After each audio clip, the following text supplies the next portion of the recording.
स्त्री को उसके शरीर के अंगों के आकार अनुपात में कैसे हम उसके गुणों को जान सकते हैं। आज की इस वीडियो में हम इसी पर चर्चा करेंगे और देखेंगे ब्रह्मा ने सभी ऋषियों को इस बारे में क्या कहा है। ब्रह्मा जी ने स्त्री के चरणों से लेकर उसके केशों तक सारा वर्णन बताया कि कैसे कैसे अंग होंगे तो उस स्त्री का कैसा कैसा व्यवहार और आचरण होगा, किस तरह की वो सौभाग्यशाली होगी अथवा नहीं होगी। ऐसे ही कुछ वर्णन हमें शिव पुराण में मिलता है और समुद्र शास्त्र में को तो आप जानते ही हैं कि उसमें तो विस्तार पूर्वक इस बारे में बताया गया है। अब हम देखते हैं कि ब्रह्मा जी ने ऋषियों को क्या कहा, और उसके पहले आपसे अनुरोध है कि चैनल को सब्सक्राइब कर दीजिए और वीडियो अच्छी लगे तो उसके बाद वीडियो को लाइक भी कर दीजिए। तो ब्रह्मा जी कहते हैं, जिस स्त्री के चरण रक्त कमल के समान और भूमि पर संपूर्ण टिकने वाले अर्थात बीच से ऊंचे ना रहने वाले और अति कोमल हों तो वे भोग के देने वाले होते हैं, और जिनके चरण रूखे फटे हुए मांस से हीन नाड़ियों से व्याप्त हों वे स्त्रियां दरिद्रा और दुर्भाग्या होती हैं। यहाँ पर चरण यानी पैर जो है फुट, अगर वो बीच से उठा हुआ नहीं होना चाहिए, यानी सटा हुआ होना चाहिए ज़मीन से। ये तो फ्लैट फुट जैसी बात हुई। जिनके पैर की उंगली आपस में मिली हुई सीधी गोल सूक्ष्म नखों वाली हो वे स्त्रियां अति ऐश्वर्य देने वाली होती हैं और वो रानी होती हैं। छोटी छोटी उंगली होने से आयुष न्यून होता है और विरली उंगलियों से धन की हानि होती है। मूल में यानी उंगलियों की जड़ से जो टेढ़ी हों तो दारिद्र्य करती हैं और मोटी उंगलियों वाली स्त्रियां दासी होती हैं। जिस स्त्री की उंगली एक के ऊपर एक चढ़ जाए, इस भांति सब उंगली हों तो वह अनेक पतियों को मार अंत में दासी होती है। पैर की उंगलियों के नख स्निग्ध अर्थात चिकने, लाल, ऊंचे और छोटे हों तो सौभाग्य, धन, पुत्र और राज मिलता है। श्वेत रंग के फूटे हुए रूखे नीले धुंधले नखों से दरिद्र हो और पीले नख हों तो अभक्ष्य वस्तु खाए। गुल्फ अर्थात टखने गोल स्निग्ध और जिनसे नसें न दिखती हों वे गुल्फ उत्तम होते हैं। रोमों से रहित गोल गौरवर्ण की जंघा सौभाग्यशाली और चढ़ने के लिए हाथी की पालकी देने वाली होती है। रोम युक्त जंघा हो तो वह स्त्री भ्रमण करे। जिसकी पिंडली ऊपर को खींची हो वह स्त्री क्लेश भोगे। काक के समान जिसकी जंघा हो वह पति का हनन करे। जिसके जानू अर्थात घुटने मार्जार अर्थात बिल्ली और सिंह के जानू के समान हो वह पुत्र, धन और सौभाग्य को पाती है। यार अजीब बात है, बिल्ली और शेर जैसे घुटने वाली स्त्री और जिसके जानू घट के समान हो वह निर्धन होती है। निर्मांस जानुओं से कलह करने वाली हो, नाड़ियां दिख पड़ती हों तो वह हिंसा करे। जिस स्त्री के रोम अथवा केश कुंचित अथवा घूंगर वाले हों, रूखे, आगे से फटे और एक एक रोमकूप में तीन तीन चार चार हों, और उस स्त्री का पिंगल वर्ण हो तो वह विश्व के समान प्राण हरने वाली होती है। वह 7 दिन के भीतर अपने पति के प्राण हर लेती है। स्त्रियों के उरु हाथी की सूंड के समान गोल और केला के स्तंभ से गौर और कोमल हों तो कामदेव का सुख देने वाले होते हैं, और सूखे रोमों से व्याप्त उरु दुर्भाग्य देते हैं। जिसकी भग रोमों से हीन हो, उसकी संधि आपस में श्लिष्ट हो तो वह स्त्री चाहे नीच कुल में भी उत्पन्न हो परंतु राजा की रानी हो जाती है। यहाँ विशेष अंग की बात हो रही है। पीपल के पत्र के समान, कछुआ की पीठ के सदृश ऊंची और चंद्रबिंब के समान योनि अनेक प्रकार के सुख देती है। बहुत गहराई से ब्रह्मा ने सारे ऋषियों को ये सब बताया। जो योनि तिल पुष्प के समान हो और आगे से खुर के सदृश हो तो वह दरिद्र करने वाली होती है। नितंब पुष्ट हो तो उत्तम होता है। उखल के समान हो तो शोक देने वाला होता है। स्तनों के भार से नम्र रोमा वाली से भूषित अतिकृश और त्रिवली करके शोभित मध्य भाग शुभ होता है। इसके विपरीत लक्षण हो तो अशुभ जानिए। पीठ ऊंची न हो और रोमों से रहित हो तो उत्तम होती है, और जो कुबड़ी और रोम से युक्त हो तो उसको कभी पति का सुख नहीं प्राप्त होता, वह पति के प्राण हरती है। जिसके पेट सुकुमार और चौड़े हों उनके संतान बहुत होती है। जिसकी कुक्षी मंडूक के समान हो वह राजा की माता हो। ऊंचे पेट वाली बंध्या, गोल पेट वाली व्यभिचारिणी और दासी होती है, और ऊंचे नीचे पेट वाली स्त्री क्षुद्रा होती है। गोल, ऊंचे, भारी और विस्तार युक्त स्तन उत्तम होते हैं। गर्भ के समय जिस स्त्री का दाहिना कुछ ऊंचा हो जाए उसके पुत्र उत्पन्न हो, और बायां कुछ ऊंचा होने से कन्या। कुछ का अर्थ यहाँ पर स्तन से है। जिसकी चिबुक अर्थात ठोड़ी लंबी हो वह स्त्री धूर्त, और जिसकी ठोड़ी दबी हुई हो वह पति के स्वाद द्वेष रखे। जिसके कुछ सर्प के फण के समान अथवा कुत्ते की जीभ के तुल्य हो वह दरिद्रा होती है। जिसका वक्षस्थल अर्थात छाती मांस से पुष्ट, रोम और नाड़ियों से रहित हो वह अनेक प्रकार के भोग भोगती है।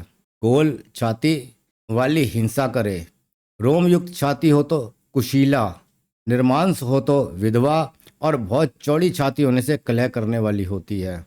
जिस स्त्री के हाथ की रेखाएं गहरी, स्निग्ध और रक्तवर्ण हो वह सुख भोगे, और टूटी रेखाओं वाली दरिद्रा होती है। जिसके हाथ में कनिष्ठा के मूल से तर्जनी तक एक पूरी रेखा चली जाए वह 100 वर्ष की आयुष पावे, और जो रेखा न्यून हो तो आयुष भी न्यून हो।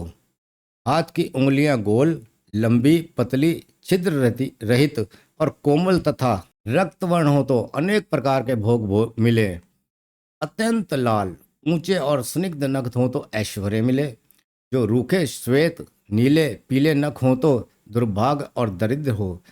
स्त्री के हाथ फटे हुए, रूखे और विषम अर्थात ऊंचे नीचे व छोटे बड़े हो तो वह क्लेश भोगे, और कोमल, रक्त वर्ण, स्निग्ध एवं छोटे छोटे हाथों वाली स्त्री सुखी रहती है। जिस स्त्री की उंगलियों के पवों में यव के चिन्ह हो उसे अपार सुख और धन ध्यान प्राप्त होता है।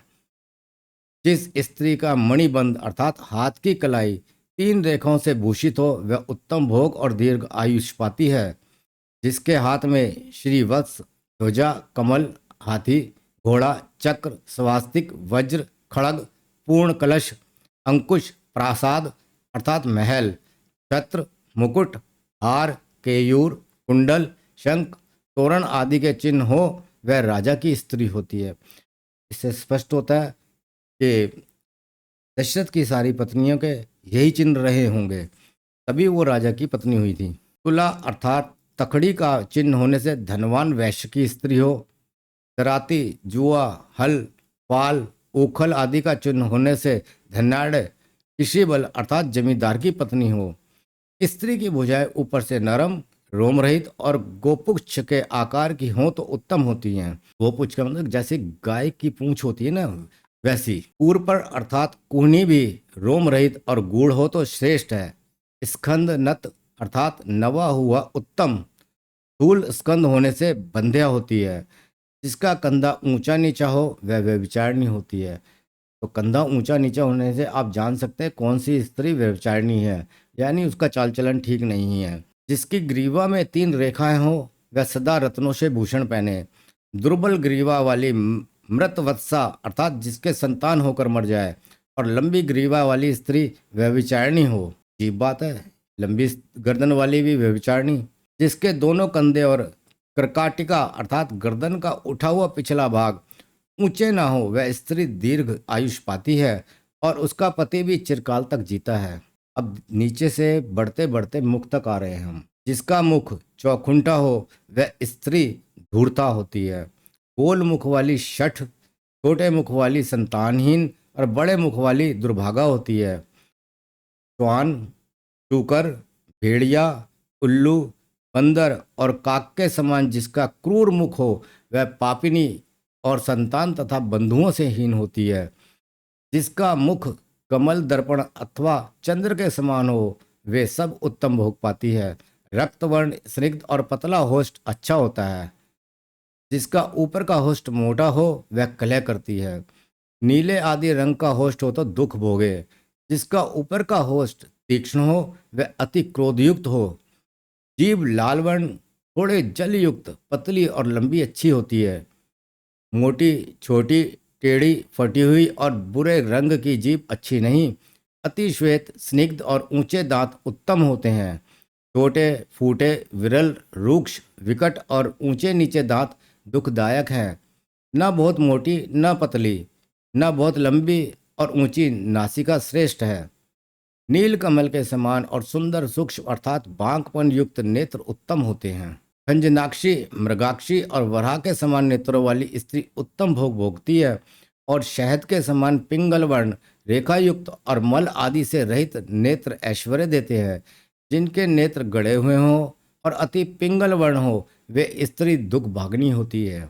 लाल नेत्र, छोटे बड़े, धूम्र वर्ण, प्रेत के नेत्रों के समान और श्वान के नेत्रों के तुल्य जिसके नेत्रों, वह स्त्री सदा त्यागने योग्य है। प्रेत को तो किसी ने देखा नहीं है, तो फिर कैसे तुलना करेंगे इसके नेत्र जो है प्रेत जैसे हैं। ब्रह्मा ने देखे होंगे तभी बता रहे हैं। जिसके नेत्र उद्भ्रांत और केकर अर्थात टेढ़े मेढ़े हों, वह स्त्री व्यभिचारिणी हो और मद मांस खाने वाली हो। जिसके कान कोमल और लंबे हों, वह अनेक प्रकार के भूषण पहने और गर्दभ, ऊंट, नकुल, उल्लू अथवा वानर के समान जिसके कान हो, वह दुख भोगे। गोल, कोमल और रोमों से रहित कपोल उत्तम होते हैं। अर्धचंद्र के समान और चमकता हुआ ललाट अच्छा होता है। मस्तक ना बहुत बड़ा ना छोटा अच्छा होता है। हाथी के समान मस्तक उत्तम नहीं। पतले, काले, स्निग्ध और लंबे केश उत्तम होते हैं। हंस, कोयल, भ्रमर, वीणा, मयूर अथवा बांसुरी के तुल्य जिसका स्वर हो, वे अपार सुख संपत्ति एवं दास दासियों से युक्त होती है।